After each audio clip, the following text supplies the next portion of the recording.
So, eczema for beginners. That's what it looks like. If you're new here, then this is the process you need to follow. If this is a reminder to you, then give it a good watch. Welcome to Eczema for Beginners. I'll be your host. My name is James. I've helped over 1,000 people one-to-one battle these skin conditions, and probably over 100,000 people have been helped by the information I've put out online. So, if you are new to eczema, or if you've had it for a long time, then you need to remind yourself more than needs to be taught new things. I'm going to go through the cause of eczema and what we do about it, and why we need to do it in this order. So, let's begin with the immune system.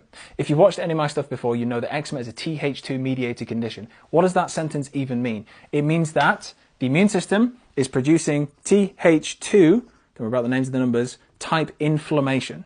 These are the inflammatory cells that are being produced that are breaking down the skin barrier. So this is the focal point for the conversation. If we can remove the production of Th2 inflammation by the immune system, the skin will improve and the condition will be gone.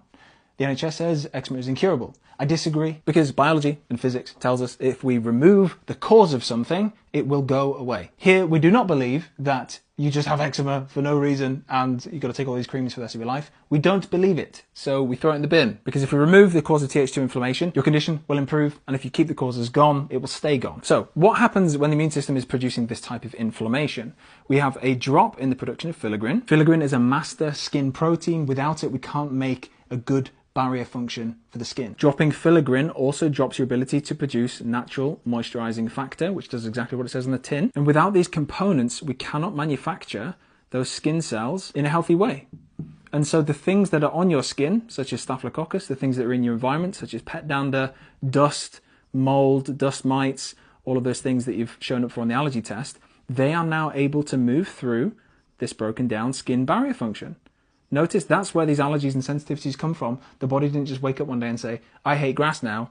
They had to be exposed to these proteins in one way. And it's because of a breakdown of the skin barrier function. So these dendritic cells, the guys with the long arms, will pick up one of these proteins, hand it off to the rest of the immune system, and guess what? That's where the allergies and sensitivities come from. In fact, allergies and the development of allergies is only possible if one of the body barriers is broken down, either the skin barrier, the gut barrier, the lung barrier. If the barrier that separates you from the outside world has gaps in it, then if anything comes through, then the immune system trains itself on those proteins. That's where these allergies come from. And this also has a reflexive feedback loop as well that feeds back in. Now inflammation increases because the site where these things are coming in, the inflammation is increasing. And so that's where the redness and the itchiness starts to come from. The mast cells are being triggered by the histamine release. We've got a whole cascade of issues here caused by this initial Th2 skewing with the immune system. But notice how in this example, it didn't start at the skin. It can start at the skin. So if you wear a ring or if you have contact dermatitis and we get a breakdown of the skin barrier function in one area like a watch strap or something like that, then because you've mechanically broken this layer down,